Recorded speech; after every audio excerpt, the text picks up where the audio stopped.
Olá, meus amigos do Correio Sudoeste. Estamos aqui em mais um episódio do Correio Cast. E essa semana chamou muita atenção um esclarecimento que o cantor Nick, muito conhecido aqui na cidade e região, ele usou suas redes sociais para fazer um depoimento muito importante e eu acabei convidando ele para vir fazer esse depoimento aqui também, porque é um alerta para as pessoas. A gente vê muito falando sobre o vício do jogo do tigrinho, jogos digitais, online. Então, eu trouxe ele aqui hoje para conversar com a gente, para explicar toda essa situação que ele passou e que serve de alerta para muitas pessoas. Bem-vindo, Nick. Boa tarde, Luciné. Boa tarde ao pessoal do Correio Cast, do Correio Sudoeste. É um enorme prazer estar aqui, né? Dando agora uma entrevista depois do meu depoimento, assim, que causou uma polêmica aqui na cidade. Mas estamos aí. Isso. Só aguardando suas perguntas, o que você quiser saber, vou responder com muita transparência, sem medo e realmente o que aconteceu. Ótimo. Ok? Ô, Nick, então, assim, ó, como que você conheceu o jogo do tigrinho? Então, eu, uma pessoa normal, fazendo meus shows na cidade aqui de Guaxupé região, aí foi me apresentado essa plataforma. Até então, eu não conhecia, nem sabia o que era o jogo do tigrinho. Aí, instalei a primeira plataforma, instalei a segunda, a terceira, até que eu fui ver, no meu celular tinha umas 6, 7 plataformas.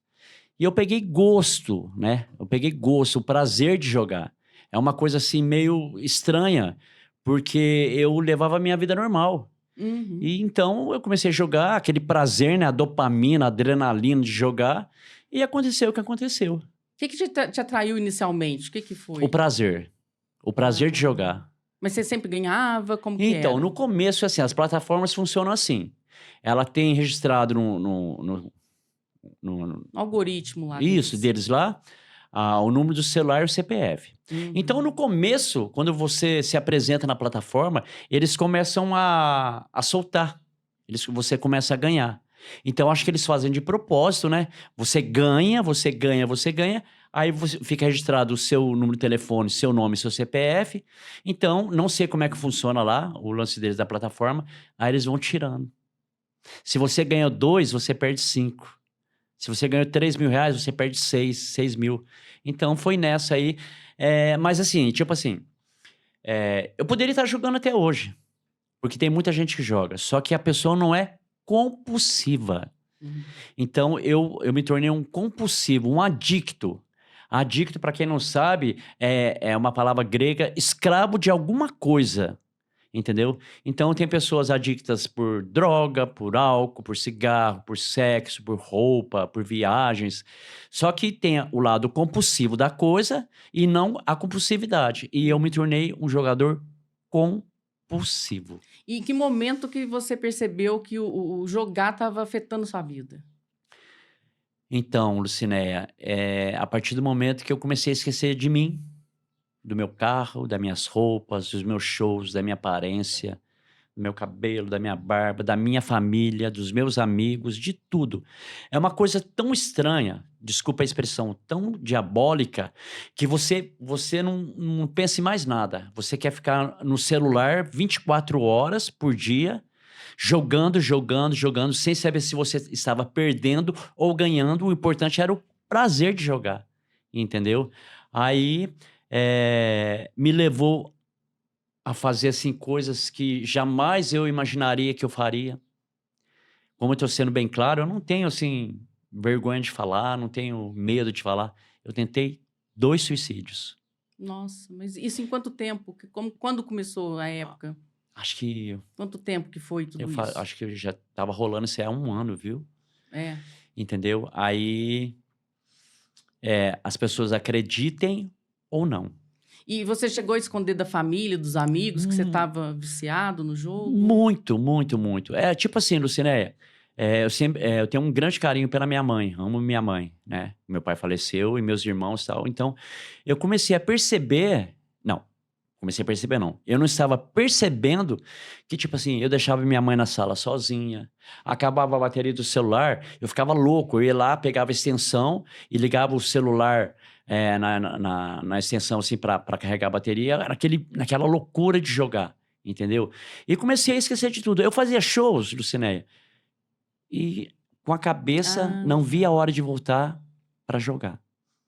Então, foi uma coisa assim, meio assim, não foi bacana. E o vício afetou tuas finanças? Você chegou assim, endividar Com de alguma certeza, com forma? certeza, com certeza.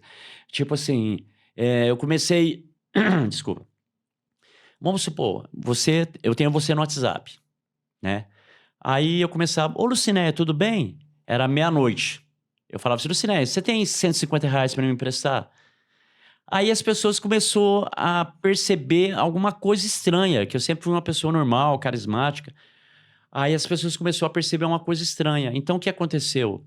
As pessoas começaram a achar que eu estava mexendo com droga, por causa Ah, do horário, por causa de uhum. pedir dinheiro, por causa, né, dessas minhas atitudes. Aí, né, não teve jeito.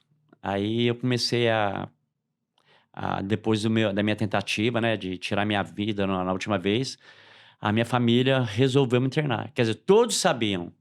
Meu irmão de Guarujá, o Reinaldo, juntamente com a minha irmã, a Ângela, o Rafael, o Zé, o Alemão, lá de Sorocaba, todos sabiam que eu ia ser internado.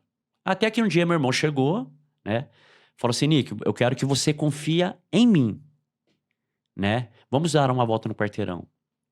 Aí eu fui dar uma volta no quarteirão com ele pegou e falou assim, assim, assado, você não vai conseguir deixar de jogar por causa da compulsividade. Aí eu falei assim, falei assim, na inocência ou malandragem, né? Que o adicto, Lucinéia, eu aprendi isso na clínica lá em Jaguariúna, ele tem mania de manipular as pessoas. Hum. Ele manipula, ele joga com as pessoas. Aí meu irmão pegou e falou assim, eu falei pro meu irmão, né, a mãe tá com ideia que se você vai me internar. Ele falou, não é bem internar. Aí eu já captei. Aí tava na sala, todo mundo lá, minha mãe começou a chorar lá no quintal. E ela veio pra sala, eu perguntei pra minha sobrinha, o que que a mãe tá chorando? Ah, por causa do vô, já percebi alguma coisa errada. Aí ela veio pra sala, aí eu falei, o que que foi, minha mãe, que a senhora tá chorando, não sei o quê. Não, não é nada não, eu não vou aguentar, não vou aguentar.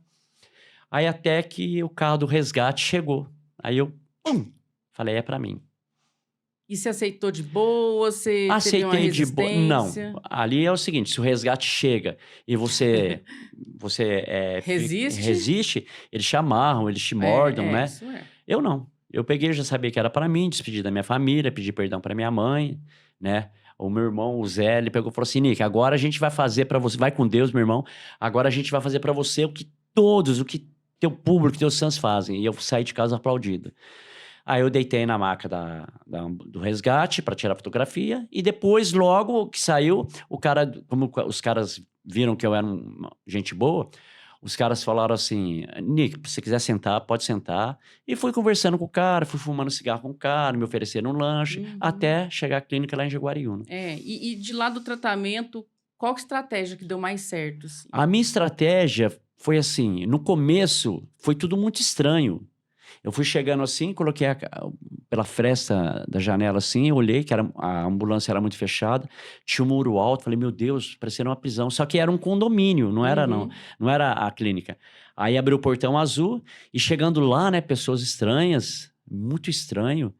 Aí eu peguei e mandaram tirar o brinco, a pulseira, Uhum. tal, o tênis, guardou, porque geralmente os internos, os detentos ficam de chinelo, né, para não É. ter fuga.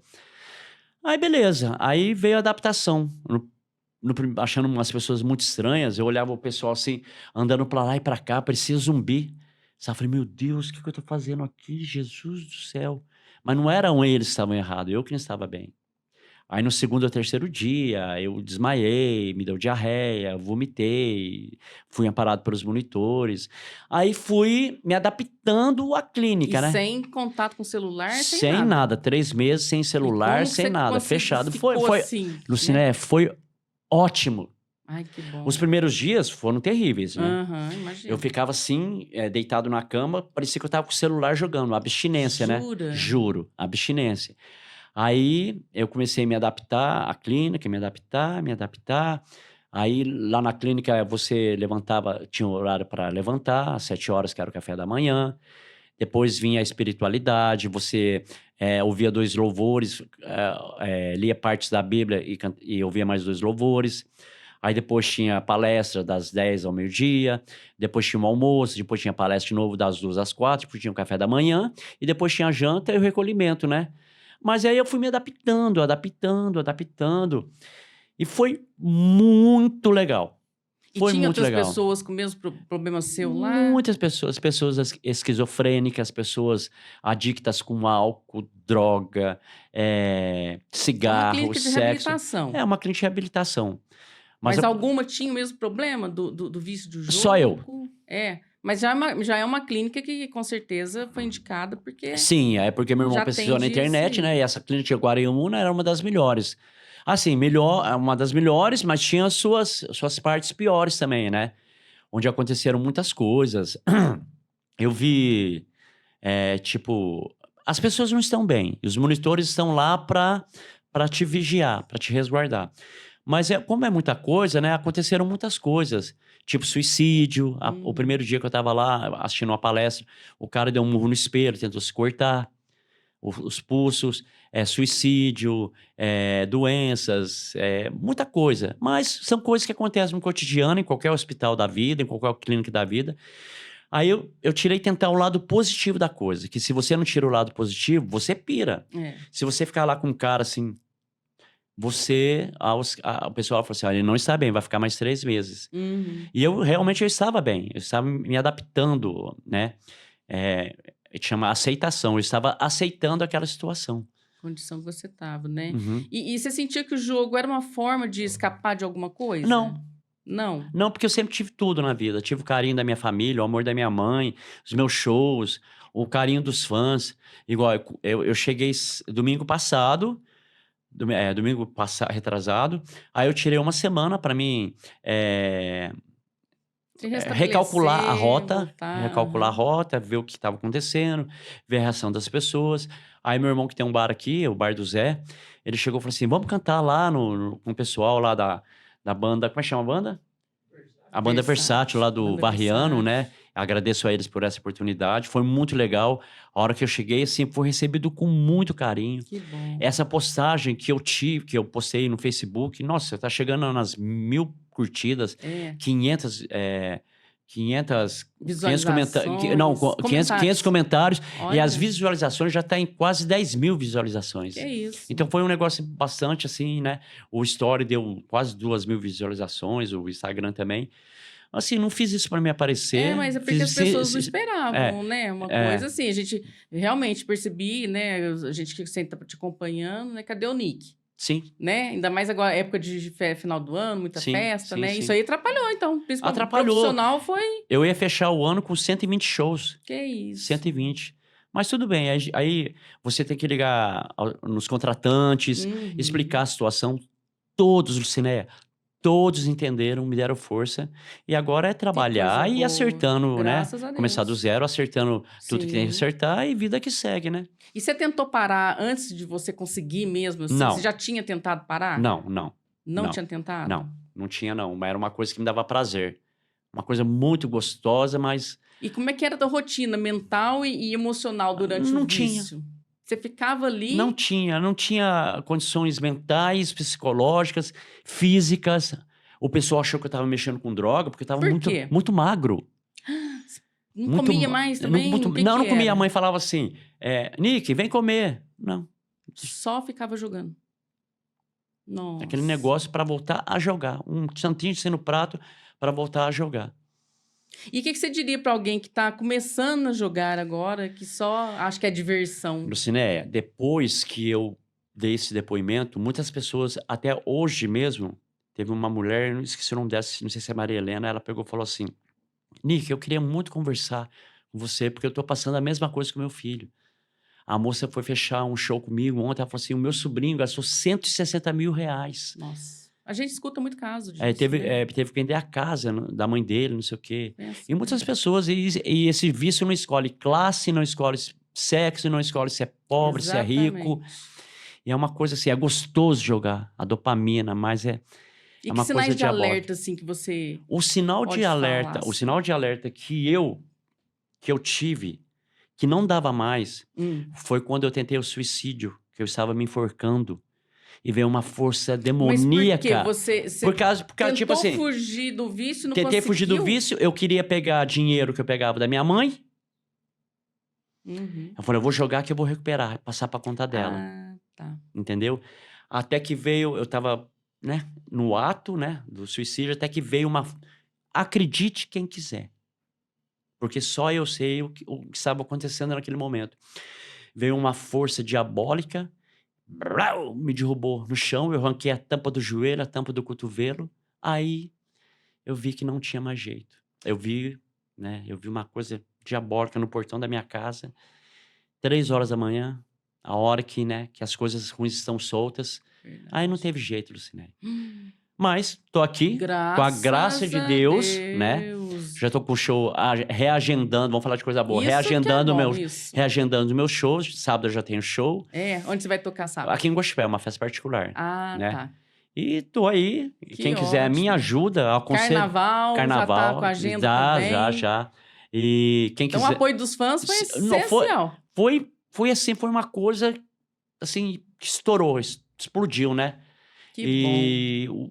Eu deixo meu recado aí. Ninguém entre nessa, Lucinéia. Fria, né? Por favor, a gente vê, né, as fria. pessoas ali, vou ganhar um pouquinho aqui, tuf. Vou postar um pouquinho, mas não calcula quanto que perde, né? Às vezes tá perdendo mais do que tá ganhando, né? Não é só o jogo, né? Qualquer tipo de vício. Coisa, realmente. Tipo de vício, o álcool, a droga, o sexo, o cigarro, ou qualquer tipo de vício, por roupa e tal. Igual, quando eu estava internado em Jaguariúna, eu morro de saudade. O cara pegou e falou assim: não, Nick, a hora que você sair do portão pra fora, você não vai lembrar de ninguém. Eu falei: só se eu for muito diferente, né? Eu lembro de cada um, Lucinéia. O rosto de cada interno, né? Que tava junto comigo lá, me apoiando. A gente passa a ser uma família. Lógico, Tem né? dias que eu esqueci da minha família, né? por causa dos pessoal lá, né? E eu queria agradecer muito, muito a minha família, muito a um cara que foi muito importante, a todos os internos, a todos os monitores, mas um cara que foi muito importante na minha vida, que foi ele chama Marcelo, o Capela. Ele é meu terapeuta, né? E ele, pra você ver, ele me trouxe aqui. Eu saí, não por causa do carro, não por causa de status, mas eu saí definhando da minha casa, num carro de resgate, e voltei recuperado num Jetra, uma máquina. E esse Capela, ele, tipo assim, ele vai fazer resgate e tudo, mas eu falei: pô, o Capela vai me levar lá em Guaxupé, 3 horas de viagem. E muito legal, eu agradeço muito a ele, ao meu irmão Reinaldo, o Zé, a Ângela, o Alemão, a minha mãe, a Nadir, a toda a minha família, sabe? A você, por essa oportunidade, né? Do Correio Cast, do Correio Sudoeste, porque foi difícil, mas não é impossível, não né? é impossível. E eu aconselho a ninguém entrar nessa compulsão, igual eu tive, do jogo do tigrinho, ou seja, qualquer tipo de droga. Realmente, né? Nick, eu fico muito feliz com a sua volta, com o seu retorno. Obrigado, Desejo viu? muito sucesso. Muito obrigado. Mais que você já graças muito obrigado, a Deus. Querida. Obrigado, viu? E que sirva de exemplo realmente para muitas pessoas, principalmente os jovens que estão entrando nessa aí, achando que é um dinheiro fácil, né? Não é fácil. E acaba envolvendo a família, acaba perdendo os bens, entra no desespero quando vê que colocou a família todo em risco financeiro de uma vida toda. Que a família, Lucinéia, galera, a família fica doente com você. Fica, Ela passa a ser codependente de você. Então ela fica doente. Isso eu aprendi lá, né? Isso. Mas eu aprendi também com um grande amigo meu, vou falar o nome dele, o Carlos Miranda, que é um grande músico, né? Ele foi na minha casa com o maior carinho, falou: quem nunca errou que atira a primeira pedra. Isso mesmo, tá certinho. E eu aprendi na clínica, tipo assim, você tem que se resguardar. Primeiro você. Isso. O passado ficou para trás. O hoje, você tem uma palavra que eu carrego, só por hoje funciona. E amanhã, a Deus pertence. Isso mesmo. Tá bom? Então, que bom do seu retorno. Obrigado, Lucinéia. Muito sucesso. O que precisar do Correio Sudoeste, a gente tá E aqui. vocês também, o que precisarem, mas eu vou vir aqui de novo para trazer notícias boas, né? Ótimo, o meu retorno, os meus shows. Isso. Tá? Muito obrigado pelo convite. Que a gente faz a divulgação. Tá bom, pode deixar. Certeza, tá bom? Viu? Muito obrigado, abraço, meu anjo. Viu? Fica com Deus. E um beijo. Beijo. Tchau a toda a galera do Correio Cast e do Correio Sudoeste. Um beijo.